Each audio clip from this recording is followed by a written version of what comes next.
الله أكبر الله أكبر الله أكبر الله أكبر أشهد أن لا إله إلا الله أشهد أن لا إله إلا الله أشهد أن محمدا رسول الله أشهد أن محمدا رسول الله حي على الصلاة حي على الصلاة حي على الفلاح حي على الفلاح الله أكبر الله أكبر لا إله إلا الله.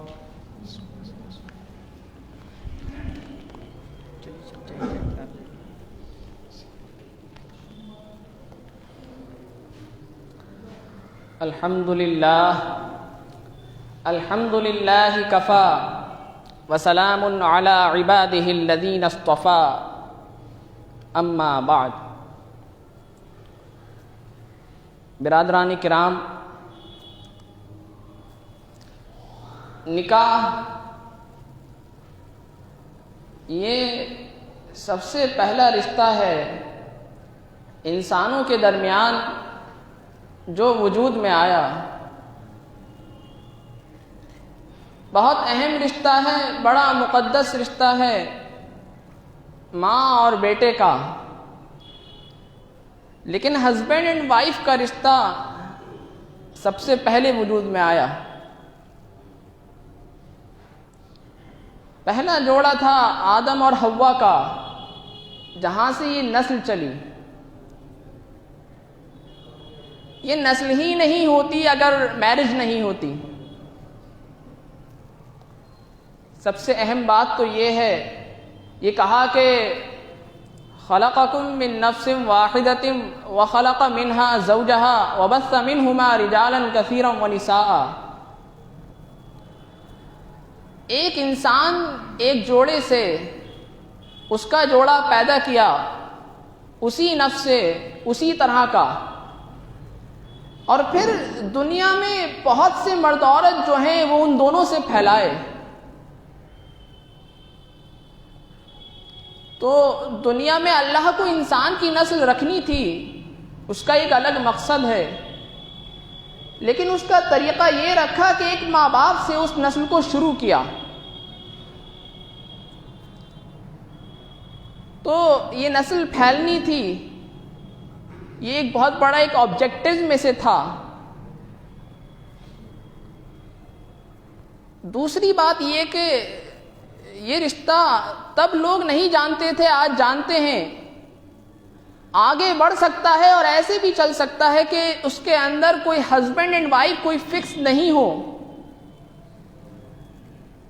ٹیسٹ ٹیوب بیبی کہتے ہیں، وہ ہیں کچھ اور طریقے ہوتے ہیں کہ جہاں پر ہم ڈی این اے لینے کے بعد اور اس کو ہم عورت کے ووم کے اندر ہم رکھ سکتے ہیں، لڑکی کے،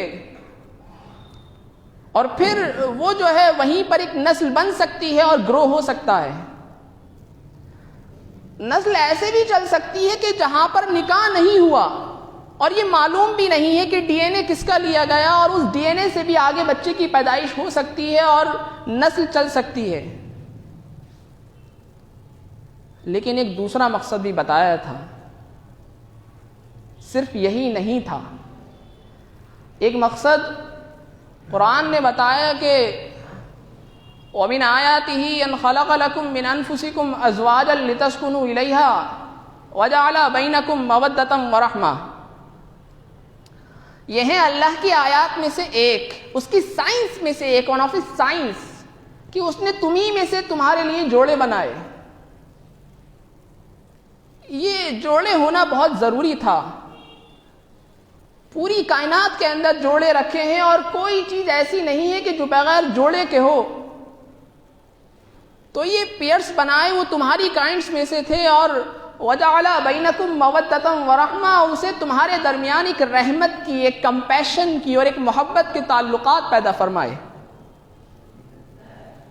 یہ دونوں جو ساتھ میں ہیں اور پھر زندگی کے اندر سکون آئے، دونوں کی زندگی کے اندر لتسکنوا الیہا، تاکہ تم یہ دونوں جو ہیں وہ ایک دوسرے کے ساتھ میں ایک سکون کی زندگی گزاریں، ایک مینٹل ایک سکون ہو جائے۔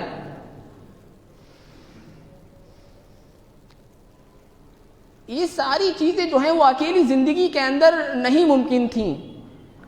یہ رحمت، اور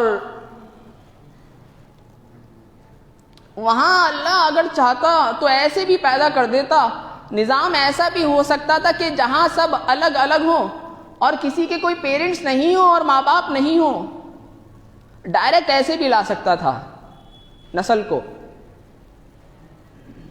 اور جیسے کہ میں نے کہا کہ نسل ایسی بھی چل سکتی تھی کہ جہاں پر کوئی ہسبینڈ نہیں ہو اور معلوم بھی نہیں ہو کہ کون ہے، اور پھر اس کے بعد نسل آگے چل جائے اور بچے ہوں اور پھر اسی طریقے سے ہونے لگیں۔ لیکن وہاں بھی یہ رحمت اور سکون اور کمپیشن کے جو تعلقات پھیلائے یہ نہیں ممکن تھے، یہ نہیں ہو سکتا تھا۔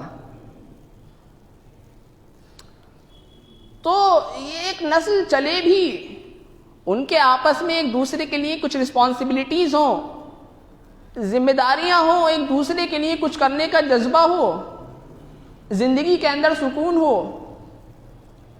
یہ نسل انسانی کے لیے رکھا تھا۔ اور اس سے آگے نسل چلنی تھی، وہاں ذمہ داریاں بھی ڈیفائن کی گئی ہیں۔ یہ بھی کہا قرآن نے کہ ہر چیز کے جو ہیں وہ جوڑے بنائے، اور وہ جوڑے جو بنائے وہ رہیں ساتھ میں۔ صرف اتنا ہی نہیں کہ ان کے ملاپ سے کوئی آگے نسل چل گئی، وہ جوڑے رہیں ساتھ میں اور ان کے درمیان ایک رحمت اور سکون اور محبت کے تعلقات بنے رہیں۔ پوری کائنات کے ساتھ میں پوری جو ہماری یونیورس ہے اس کے اندر یہ لا چل رہا ہے، یہ بھی کہا قرآن نے۔ اسے عقد کہتے ہیں نکاح کو، یہ ان کا پہلا عقد نہیں ہے، پہلا عقد تو آپ سب کا ہو چکا۔ عقد کہتے ہیں بندھن کو۔ تو اصل میں پہلا جو سب سے پہلا آپ کا عقد ہوا تھا وہ اللہ سے عہد کیا تھا، عقد کہتے ہیں بندھن کو، یہ عقد نکاح ہے۔ اور وہ جو عقد اللہ سے ہوا تھا وہ عقد بندگی تھا، ایک بندھن۔ الستو بربکم، اللہ رب العزت نے سوال کیا تھا کہ کیا میں ہی تمہارا رب نہیں ہوں؟ تو سب نے کہا تھا بلا، کیوں نہیں، آپ ہی ہمارے رب ہیں۔ تو اگر وہ عقد کبھی کسی کا کمزور پڑ گیا تو پھر اس عقد کی، عقد نکاح کی کوئی اہمیت نہیں ہے۔ وہ عقد مضبوط ہے تب یہ عقد ہوگا عقد نکاح، نکاح کا بندھن، کیونکہ اس کے نام پر ہو رہا ہے، اس کے نام پر ہو رہا ہے، اور ان کے ہی احکامات کی دھجیاں اڑائی جائیں تو نکاح ہوگا ہی نہیں، ویلڈ ہی نہیں ہے، نکاح ہی نہیں ہوا سرے سے۔ اگر اللہ کے نام کے ساتھ اور اللہ کو گواہ کر کے اور اللہ کے بتائے ہوئے طریقے کے مطابق اس زندگی کو شروع کرنے سے اس میں پاکیزگی پیدا ہو گئی، اس رشتے کو شروع کرنے سے اس میں پاکیزگی پیدا ہو گئی، تو پھر یہ پاکیزہ رہے گا تبھی تک جب آگے بھی ہے یہ رشتہ قائم رہے، تو ان ساری حدود کا خیال رہے جو اللہ اور اللہ کے رسول صلی اللہ علیہ وسلم نے مقرر کی۔ غلطیاں تو سب سے ہو جاتی ہیں، غلطیاں ہی نہیں ہوتی چھوٹی بلکہ گناہ بھی ہو جاتے ہیں۔ وہ لوگ جو شرم و حیا والے ہوتے ہیں ان سے جب غلطیاں ہوتی ہیں تو وہ چھپاتے ہیں دوسروں سے کہ کہیں کسی کو معلوم نہ ہو جائے۔ بے شرم وہ ہوتے ہیں بے حیا کہ انہیں اس کی کوئی اہمیت نہیں ہوتی کہ کون دیکھ رہا ہے، جو علل اعلان گناہ کرتے ہیں۔ یہ علل اعلان گناہ کرنا تو بے شرمی اور بے حیائی ہے، بے غیرتی ہے۔ اس سے آگے کا بھی حصہ ہے، اور ایک اس سے بھی آگے کی بات ہے کہ علل اعلان گناہ کرے اور پھر یہ کہے کہ یہ اللہ کے رسول کی سنت ہے، تو پھر یہ تو بغاوت ہوئی۔ یہ خالی بے شرمی اور بے حیائی بے غیرتی نہیں ہے، یہ تو بغاوت ہے کہ اسے سنت کا نام دیں، دھجیاں اڑا دیں ان کے سارے احکامات کی، کارڈز پر چھاپیں النکاح من سنتی، عقد نکاح ہونے جا رہا ہے۔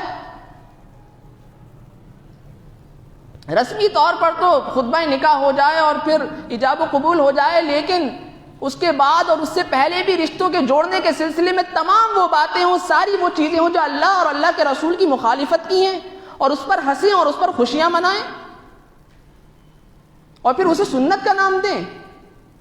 کم سے کم سنت کا نام دینا تو چھوڑ دیجیے۔ اگر وہی سب کچھ کرنا ہے جو آپ کے ارمان اور آپ کی خواہشات کا تقاضا ہے تو اسے سنت مت کہیے۔ جتنی دل چاہیں دھجیاں اڑائیے، بغاوت تو مت کریے۔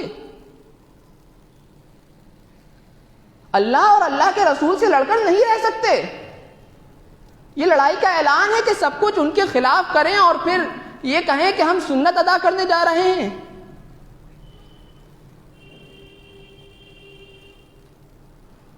ہمارے یہاں دیکھیے یہ لفظ بولا جاتا ہے شادی، یہ فارسی کا لفظ ہے، یہ اسلامی لفظ نہیں ہے، بولنے میں کوئی حرج نہیں ہے۔ شادی کا مطلب ہے خوشی۔ شادیاں ہندوؤں کے یہاں بھی ہوتی ہیں، آپ ہی کہتے ہیں نا کہ اپنے کسی ہندو جاننے والے کے یہاں شادی ہے۔ شادیاں عیسائیوں کے یہاں بھی ہوتی ہیں، مشرکین کے یہاں بھی ہوتی ہیں، کفار کے یہاں بھی ہوتی ہیں۔ ان کے یہاں نکاح نہیں ہوتے، شادیاں تو ہوتی ہیں، نکاح نہیں ہوتے۔ تو نکاح تبھی تک رہے گا کہ جب تک وہ اس کی پاکیزگی اور تقدس ہے اس کا سارا خیال رکھا جائے۔ خوشی منائیں، خوشی منانے کی اجازت ہے ہر خوشی کے موقع پر، لیکن وہ خوشی انہی حدود کے اندر رہے کہ جب تک وہ بغاوت نہیں کہلائے، ورنہ پھر اسے شادی کہیے، نکاح کا نام ہی مت دیجیے۔ گھر گھر خلاف ورزی ہو رہی ہے۔ سب سے زیادہ لوگ آپے سے باہر اس موقع پر ہوتے ہیں، خوشی کے موقع پر، غم کے میت کے موقع پر بھی ہوتے ہیں، لیکن سب سے زیادہ خوشی کے موقع پر۔ اپنے دلوں پر ہاتھ رکھ کر بتائیے گا، ایک طرف اللہ اور اللہ کے رسول صلی اللہ علیہ وسلم کھڑے آپ کو بلا رہے ہیں، رسول اللہ صلی اللہ علیہ وسلم، ایک طرف آپ کے گھر والے اور آپ کے ارمان اور خواہشات کھڑی بلا رہی ہیں، ادھر آ جاؤ۔ اس وقت کدھر جانا چاہیں گے؟ سب ان کا ہاتھ جھٹک کر جاتے ادھر ہیں، اور کچھ نہیں تو پھر کہتے ہیں کہ کیا کریں۔ لڑکے مجبور ہو جاتے ہیں، نوجوان، کبھی کبھی ایسا ہوتا ہے کہ نوجوان کہتے ہیں کہ ہم سادگی سے کریں گے، ہم ایسے کریں گے کہ جو صحیح سنت کا طریقہ ہے، جیسے اللہ اور اللہ کے رسول کا صلی اللہ علیہ وسلم۔ کبھی کبھی نوجوان کہتے ہیں تو پھر گھر والے نہیں مانتے، مائیں نہیں مانتی، باپ نہیں مانتے۔ کوئی معاملہ ایسا نہیں ہے کہ جہاں آج کل کے نوجوان ماں باپ کی پسند کا خیال رکھتے ہوں، ہر جگہ ان کی خلاف ورزی کرتے ہیں، ان کا دل دکھاتے ہیں، اور یہی موقع ماننے کا آ گیا ہے صرف کہ ہم مجبور ہو گئے ماں باپ سے۔ یہاں اللہ اور اللہ کے رسول کی پسند کا جہاں دین کا معاملہ ہے، میں تو خاص طور سے نوجوانوں سے کہہ رہا ہوں، اپنے گھروں میں بغاوتیں کیجیے۔ اس کے لیے ہم اللہ اور اللہ کے رسول کے وفادار ہوں اور گھر والوں کے باغی ہو جائیں، یہ اللہ کو پسند ہے، یہ آپ کے لیے کامیابی کی بات ہے۔ گھر والوں کے اپنے وفادار ہوں اور اللہ کے رسول کے باغی ہو جائیں، اس کی آپ کو سزا ملے گی۔ یہ تو بغاوت ہوئی۔ جو کوئی گناہ چپکے سے کیا جائے اس پر شرمندہ ہو اور پھر یہ کہے کہ کوئی اسے دیکھے نہ، اور یہ تو غلطی ہوئی جس کا حساب دینا ہے اور گناہ ہوا، لیکن اسے علل اعلان کرے، اور جس پر خوشیاں منائے، اور جس گناہ کو کر کے خوب تحفے تحائف ہوں اور اس کو فخر کے ساتھ میں پیش کرے۔ ہمارے یہاں زیادہ بڑے لیول پر یہ گناہ ہوئے، اور شرم کی بات تو یہ ہے کہ جس کے یہاں جتنے بڑے لیول پر یہ گناہ ہوں گے اس کے لیے اتنی فخر کی بات ہوگی۔ تو یہ کہہ دیجیے اپنے گھر والوں سے کہ نہیں، ہمیں نہیں منظور ہے۔ زیادہ سے زیادہ آخری درجے کی بات یہ ہوگی کہ وہ کہیں گے کہ ہم تمہارے لیے یہ نہیں کریں گے۔ ارے ضرورت کیا ہے نکاح میں کچھ ہونے کی؟ جو ساری چیزیں جو لازمی سمجھی جاتی ہیں اس میں سے تو دین نے خارج کی تھیں۔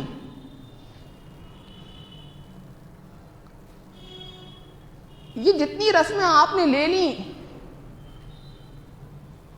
جو غیر مسلموں سے لیک ہوئی ہیں، یہاں پر آپ کے گھروں میں چل رہی ہیں، ان میں سے ایک بھی آپ کی اپنی تہذیب اور آپ کی کلچر کی نہیں ہے۔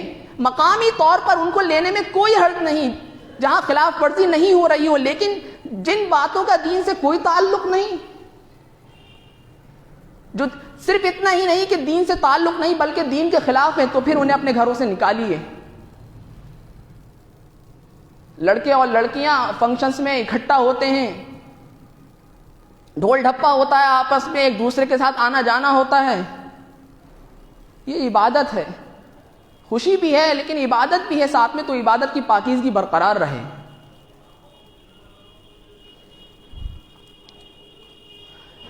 اس موقع کے تعلق سے ایک بات جو بہت اہم ہے، یہاں بتانا بہت ضروری ہے۔ مہر شریعت نے مقرر کیا، شوہر پر لازم قرار دیا اپنی شریک حیات کا مہر ادا کرنا۔ یہ مہر لڑکی کی قیمت نہیں ہے، لڑکیاں بکتی نہیں ہیں، اسلام میں خریدی نہیں جاتی کہ مہر دے کر خریدی گئیں۔ یہ مہر اس کی سوشل سیکیورٹی ہے، سماجی تحفظ ہے کہ کام کرنے کی، کمانے کی ذمہ داری جو ہے وہ اسلام نے مرد پر رکھی، اور بہت سی وہ ذمہ داریاں ہیں جو وہ ادا نہیں کر سکتا گھر رہتے ہوئے، تو عورت کو گھر میں زیادہ رکنا ہوگا اور پھر اس وجہ سے اس کو اپنی کمائی کا، اپنی ذاتی کمائی کا موقع نہیں ملے گا۔ تو اس کے لیے شریعت نے یہ نظام رکھا کہ نکاح کے وقت شوہر اپنی مالیت میں سے، اپنے اثاثے میں سے کچھ حصہ الگ سے اس کو دے دے۔ یہ مہر ہے۔ یہ مہر اگر اس وقت نہیں دیا گیا نکاح کے وقت، آج کل مہر کا نام آتا ہے نا طلاق کے وقت کہ طلاق ہو رہی ہے صاحب، اب مہر دینا ضروری ہے۔ مہر کا تعارف طلاق سے نہیں تھا، نکاح سے ہے، تو اس بات کا رکھیں خیال۔ اللہ کے رسول صلی اللہ علیہ وسلم، میں کسی فقہی بحث میں نہیں پڑھ رہا، میں تو صرف آپ کو دو واقعات سنا دوں جو رسول اللہ صلی اللہ علیہ وسلم کے اپنے گھر کے ہیں تو بہت سے۔ صاحبزادی حضرت فاطمہ کا نکاح، حضرت علی سے رشتہ طے ہوا، حضرت علی سے اللہ کے رسول صلی اللہ علیہ وسلم نے دریافت فرمایا، علی مہر میں کیا ہے تمہارے پاس دینے کو؟ حضرت علی کو خود پالا ہے، ایک ایک چیز سے واقف تھے، سوال کرنے کا کیا مطلب ہے؟ یہ سوال اس لیے کیا تھا کہ ہم تک پہنچ جائے بات۔ حضرت علی نے کہا، یا رسول اللہ آپ تو خوب جانتے ہیں کہ میرے پاس کچھ بھی نہیں ہے، صرف ایک مردانہ شجاعت کا جو سامان اکٹھا کر کے رکھا ہے کہ میرے پاس ایک زرہ ہے جنگ کی اور ایک گھوڑا ہے۔ فرمایا زرہ کو بیچ دو اور مہر ادا کرو۔ یہ کہہ سکتے تھے کہ کما کر بات کو ادا کر دینا، فرمایا زرہ کو بیچ دو۔ پھر حضرت عثمان نے خریدی وہ زرہ، اس وقت بھی چونکہ بہت قیمتی چیز ہوتی تھی، سب کے پاس نہیں ہوتی تھی، اور پھر شاید حضرت عثمان نے کچھ اس وقت کے حساب سے کچھ اچھے رقم دے دی تھی، 480 درہم۔ تو حضرت عثمان نے خریدی وہ زرہ، اس 480 درہم میں سے 1/3 میں مہر مقرر ہوا، مہر ادا ہوا، اسی وقت نکاح کے وقت ادائیگی ہوئی، اور پھر باقی جو 1/3 ہے وہ اس سامان کی تیاری میں خرچ ہوا جو حضرت فاطمہ کا جہیز کہلاتا ہے۔ کچھ نہیں تھا حضرت علی کے گھر میں، کچھ سامان کی ضرورت تھی۔ نام آتا ہے نا جگہ جگہ کہ حضرت فاطمہ کے جہیز میں کیا کیا تھا، امہات المؤمنین نے، ازواج مطہرات نے تیار کیا تھا۔ تو پھر اگر اس مہر، اس جہیز کی، اس کی کوئی حیثیت ہے تو پھر اس کے علاوہ کچھ نہیں کہ لڑکی والوں کی پسند سے تیار ہوگا اور لڑکے والے پیمنٹ کریں گے اس کا، کیونکہ حضرت علی نے پیمنٹ کیا اور تیار وہاں ہوئی۔ یہ تو تھا ایک موقع۔ اس کے علاوہ ایک وہ نکاح ہے جو رسول اللہ صلی اللہ علیہ وسلم کا خود کا نکاح ہے۔ حضرت عائشہ صدیقہ سے نکاح ہوا، رخصتی ابھی نہیں ہوئی، 2 سال گزر گئے۔ 2 سال کے بعد حضرت ابو بکر صدیق نے ادب سے سوال کیا، یا رسول اللہ صلی اللہ علیہ وسلم اپنی شریک حیات کو اپنے گھر کیوں نہیں بلا لیتے؟ فرمایا مہر نہیں ہے میرے پاس دینے کو. یہ رخصتی 2 سال مہر کی وجہ سے رکی تھی، اور پھر جب سوال کیا تو کہا مہر نہیں ہے میرے پاس. ہدیتاً تحفتاً حضرت ابوبکر صدیق نے وہ رقم پیش کی، وہ تحفہ تھا. تو پھر مہر ادا ہوا اور پھر رخصتی ہوئی. تو یہ تو صرف میں نے آپ کو 2 واقعات سنائے ہیں، تو بہت سے. پوری اسلامی تاریخ میں ایک بھی مثال مجھے نہیں ملتی کہ جہاں پر رسول اللہ صلی اللہ علیہ وسلم سے دریافت کیا گیا ہو، آپ سے معلوم کیا گیا ہو، اور آپ نے کہہ دیا ہو کہ بات کو ادا کر دینا. میں کسی فقہی مسئلہ اور فقہی بحث میں نہیں پڑھ رہا، میں تو صرف اتنا کہہ رہا ہوں کہ میرے علم میں نہیں ہے. اگر آپ میں سے کسی کے علم میں ہو تو مجھے بتائیے گا کہ جہاں رسول اللہ صلی اللہ علیہ وسلم سے دریافت کیا گیا ہو اور انہوں نے کہہ دیا ہو کہ بات کو ادا کر دینا.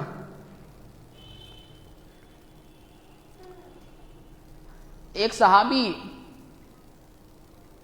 انہوں نے کہا یا رسول اللہ اس عورت سے میرا نکاح کر دیجئے. اوپر سے نیچے تک دیکھا، تن بھی ننگا تھا، خالی ایک لنگی باندھے ہوئے تھے. فرمایا مہر میں کیا ہے تمہارے پاس دینے کو؟ انہوں نے کہا یا رسول اللہ میں تو بالکل خالی ہوں، میرے پاس تو کچھ بھی نہیں ہے، بالکل خالی ہوں. فرمایا کچھ تو لاؤ، کچھ جاؤ، جا کر محنت کرو اور کچھ تو لاؤ، چاہے ایک لوہے کا چھلا ہو. تو جب موقع آیا تو کبھی ایسا نہیں ہوا کہ انہوں نے کہہ دیا ہو کہ کما کر بات کو ادا کر دینا. ہمارے یہاں مہر معجل ہو گیا حمزہ سے. اجل تو موت کو کہتے ہیں، مدت کو بھی کہتے ہیں، موت کو بھی کہتے ہیں. تو پھر ذرا سا غور کیجیے کہ زیادتی اس طرح ہو گئی کہ اگر وہ اس عورت کا حق تھا اور مرد کو ادا کرنا تھا تو پھر روپے کی قیمت گر رہی ہے. اگر ادا کر بھی دیا، بہت سے لوگ تو ادا نہیں کرتے، بات کو معاف کرا لیتے ہیں، مرتے وقت کہتے ہیں کہ معاف کر دو. اگر ادا کر بھی دیا 15-20 سال کے بعد، تو 15-20 سال پہلے اس کی قیمت کیا تھی، اب کیا ادا کر رہے ہو آپ؟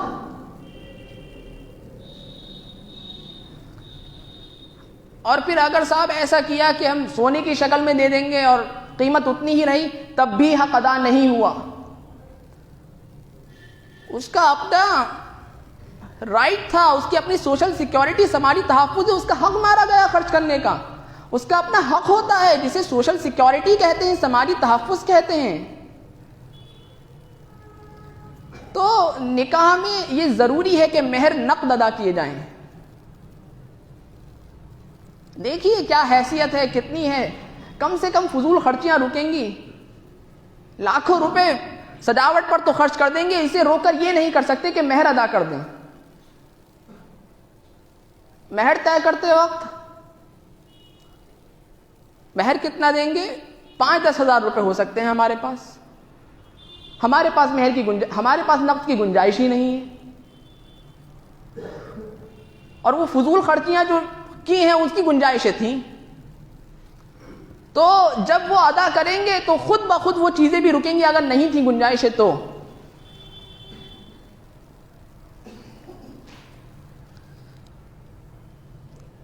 اس نکاح کے تعلق سے، شادی نکاح کے تعلق سے ایک مشورہ ہے. آپ کے یہاں چونکہ عورتوں کا نظم الگ ہوتا ہے اور مردوں کا الگ ہوتا ہے، ہونا بھی چاہیے. مرد تو نکاح میں ہی پہنچے اور نکاح میں پہنچنے کے بعد یہ اچھا ہے کہ رامپور میں خاص طور سے نکاح مسجدوں میں کافی ہونے لگے. یہ اچھا ہے، اور بہت سے لوگوں نے نکاح کے میں ایک تعلق سے کچھ باتیں، کچھ خطبہ بھی شروع ہو گیا. لیکن وہاں خواتین میں کچھ نہیں ہوتا. وہاں عورتیں آتی ہیں، ایک دوسرے کے کپڑے اور زیوروں پر تبصرے کرتی ہیں، ٹولیاں بیٹھ جاتی ہیں، ایک دوسرے کی غیبتیں ہوتی ہیں. جہاں بہت دنوں بعد ملی ہیں، کچھ نہیں ہے، خالی ہیں، تو پھر اس میں بہت پری ڈومیننٹ یعنی زیادہ حصہ تو غیبتوں کا ہوتا ہے. جب ایک دوسرے پر تبصرے شروع ہو جاتے ہیں تو پھر کچھ نہیں ہوتا، غیبتیں ہوتی ہیں. تو پھر وہاں پر بھی ایک ذرا سا ایک پروگرام، چھوٹا سا پروگرام شروع کرائیے، وہ آدھے گھنٹے کا ہو، کوئی خاتون وہاں پر جو ایڈریس کر سکے، خطبہ ہو، کچھ اس موقع سے متعلق باتیں بتا دیں، کچھ دینی گفتگو ہو جائے، بات چیت ہو جائے. یہ کہا نہیں گیا ہے کہ وہاں پر ہو، لیکن ہمارے یہاں چونکہ یہ الگ ہوتا ہے اور یہ الگ ہوتا ہے، اور پھر اس شکل میں، تو پھر وہاں عورتیں آتی ہیں، ٹولیوں کی ٹولیاں آتی ہیں، اور وہ اپنے کپڑے اور زیوروں پر تبصرے ہوتے ہیں. پہلے ایسا نہیں ہوتا تھا.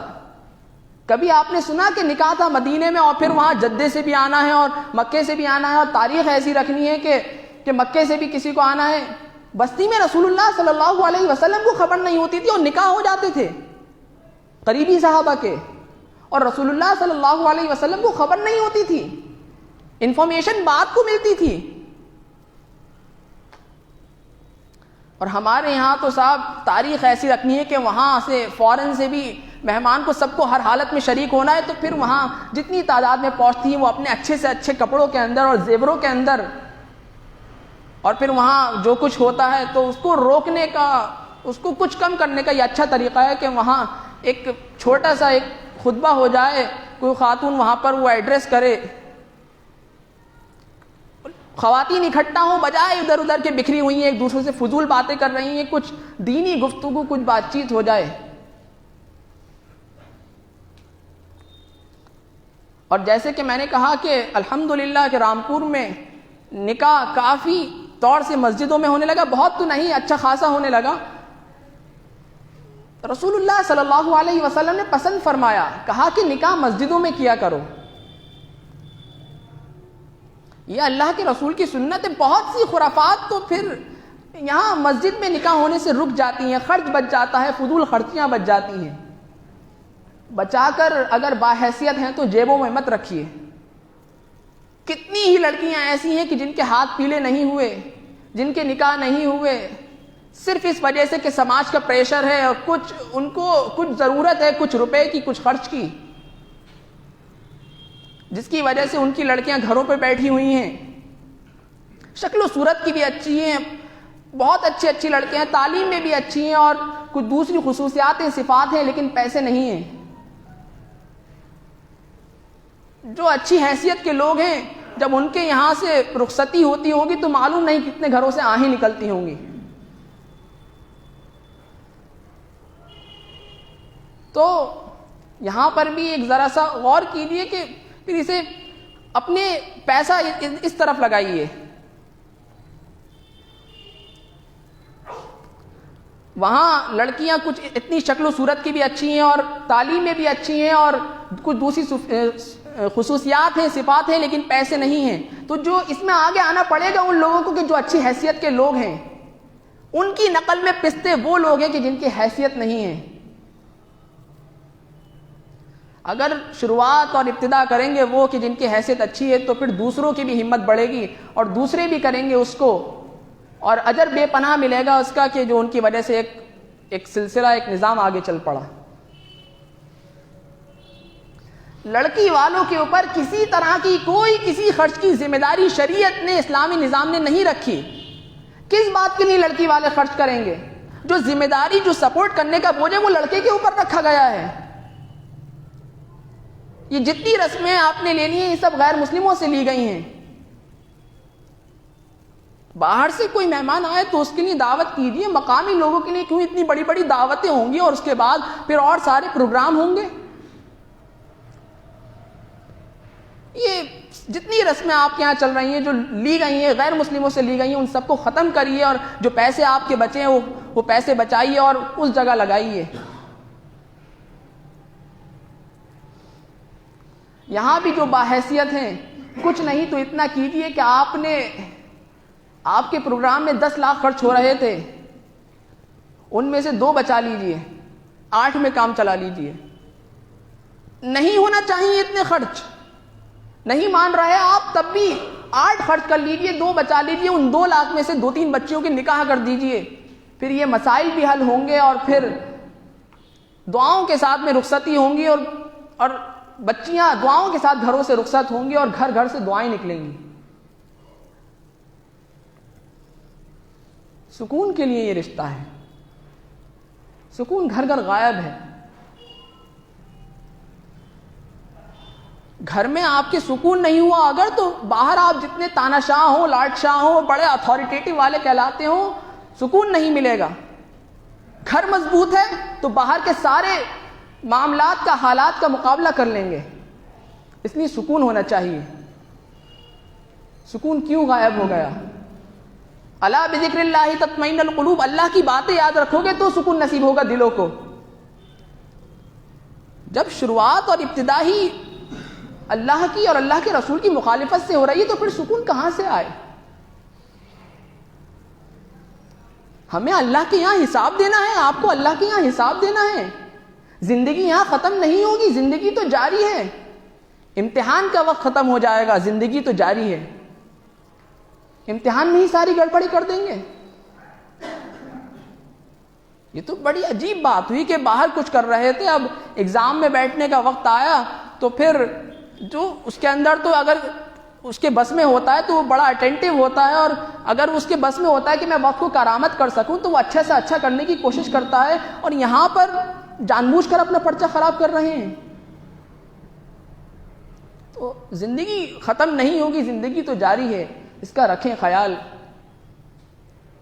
اور کم سے کم صرف یہ موقع نہیں، ہر موقع پہ اب یہیں سے بنائیے. اب ٹرینڈ سینر جو ہیں، پروتی کیندر جو ہیں، وہ نوجوان ہوں گے. بڑے اپنی زندگی، بزرگ اپنی زندگی آگے لے جا چکے، جو غلطیاں تھیں وہ کر چکے وہ پہلے. اب اس کا موقع نہیں ہے کہ وہ اس کو سدھار سکیں. اب یہ آپ کو کرنا ہے، آگے زندگی جانی ہے، آپ کے بعد آگے نسلیں آنی ہیں. تو نوجوانوں کو دوسروں کے لیے نمونہ بننا ہے کہ انہوں نے کیا تھا، ہم بھی کریں گے اپنے یہاں. غلطیاں تو سب سے ہوتی ہیں، غلطیاں تو ہوتی ہیں، ہوں گی. اس کی توبہ کرتے ہیں، کوشش کرتے ہیں آگے نہ ہو. لیکن جو موقع جو خاص آتے ہیں، وہ موقع جو پھر نہیں آتے، تو اس کا رکھیں خیال کہ ہم اس موقع پر دکھا دیں گے کہ ہمیں اللہ اور اللہ کے رسول کی رضا زیادہ پسند ہے، گھر والوں کی رضا کے مقابلے، ماں باپ کی رضا کے مقابلے، اور سماج اور معاشرے کی رضا کے مقابلے. اللہ تعالی عمل کی توفیق عطا فرمائے اور آپ سب کی زندگیوں کو، ہم سب کی زندگیوں کو کامیاب کریں. اور اس امتحان کے ساتھ جب یہاں سے یہ امتحان اچھے سے گزرے، جب امتحان یہاں سے جائیں تو کامیابی کے ساتھ جائیں. بارک اللہ لنا ولکم فی القرآن العظیم انہ تعالی جواد کریم ملک بر رؤوف الرحیم.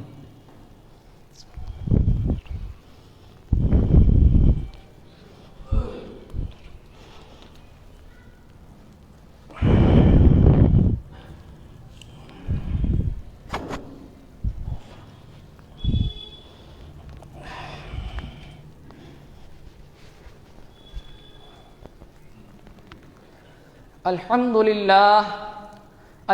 لله نحمده ونستعينه ونستغفره ونؤمن به ونتوكل عليه ونعوذ بالله من شرور أنفسنا ومن سيئات أعمالنا. من يهده الله فلا مضل له ومن يضلله فلا هادي له. ونشهد أن لا إله إلا الله وحده لا شريك له. ونشهد أن سيدنا ونبينا ومولانا محمدا عبده ورسوله. خصوصا على أبو بكر الصديق رضي الله تعالى عنه، وعلى عمر بن الخطاب رضي الله تعالى عنه، وعلى عثمان بن عفان رضي الله تعالى عنه، وعلى علي بن أبي طالب كرم الله وجهه، وعلى الإمامين الهمامين السعيدين الشهيدين أبي محمد الحسن وأبي عبد الله الحسين رضي الله تعالى عنهما، وعلى سيدة النساء فاطمة الزهراء رضي الله تعالى عنها.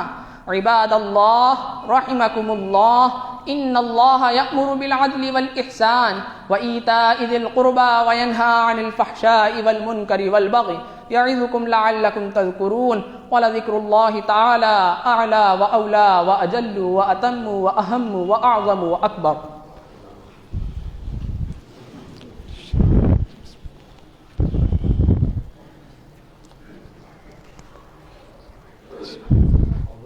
الله أكبر الله أكبر الله أكبر. أشهد أن لا إله إلا الله، أشهد أن لا إله إلا الله، أشهد أن محمدا رسول الله، أشهد أن محمدا رسول الله. حي على الصلاة، حي على الصلاة. حي على الفلاح حي على الفلاح فقامت الصلاة فقامت الصلاة الله أكبر الله أكبر لا إله إلا الله الله أكبر.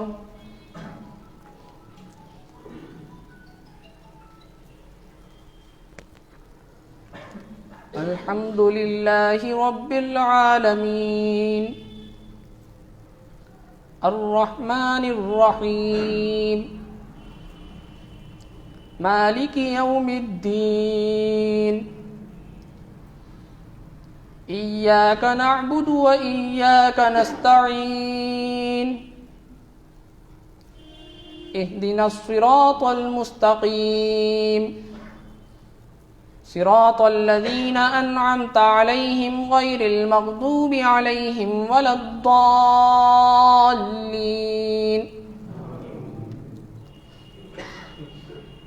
الرجال قوامون على النساء بما فضل الله بعضهم على بعض وبما أنفقوا من أموالهم فالصالحات قانتات حافظات للغيب بما حفظ الله واللاتي تخافون نشوزهن فعظوهن واهجروهن في المضاجع واضربوهن فإن أطعنكم فلا تبغوا عليهن سبيلا إن الله كان عليا كبيرا. الله أكبر.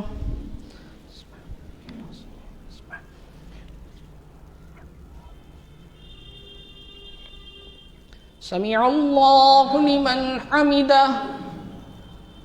الله أكبر.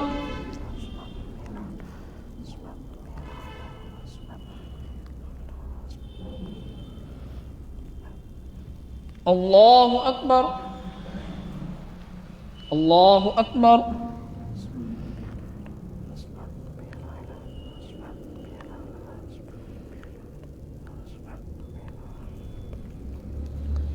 الله أكبر.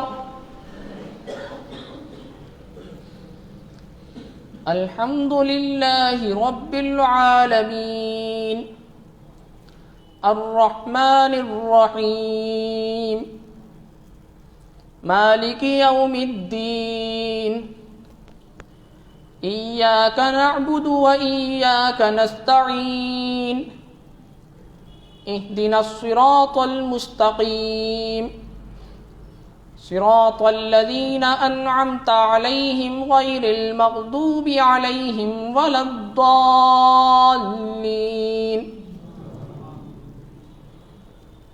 ومن آياته أن خلق لكم من أنفسكم أزواجا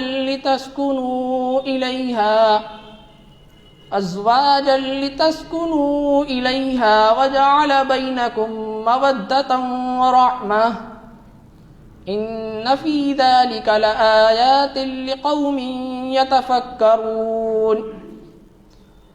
ومن آياته خلق السماوات والأرض واختلاف ألسنتكم وألوانكم إن في ذلك لآيات للعالمين. الله أكبر.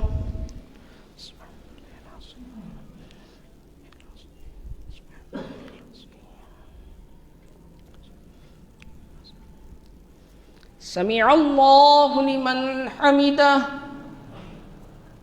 الله أكبر.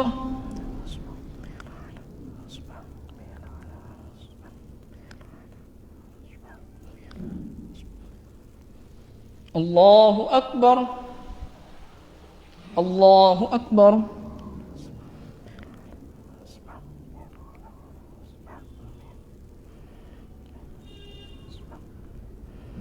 الله أكبر.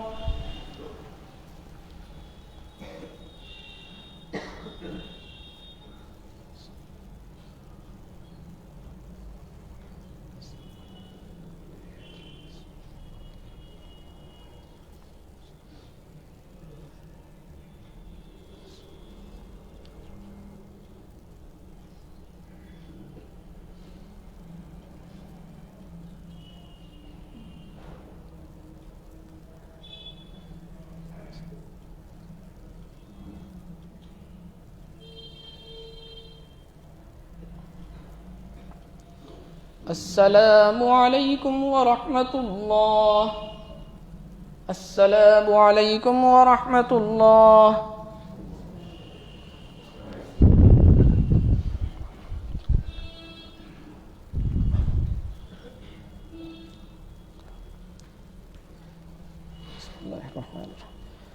ربنا آتنا فی الدنیا حسنہ وفی الآخرۃ حسنہ وقنا عذاب النار.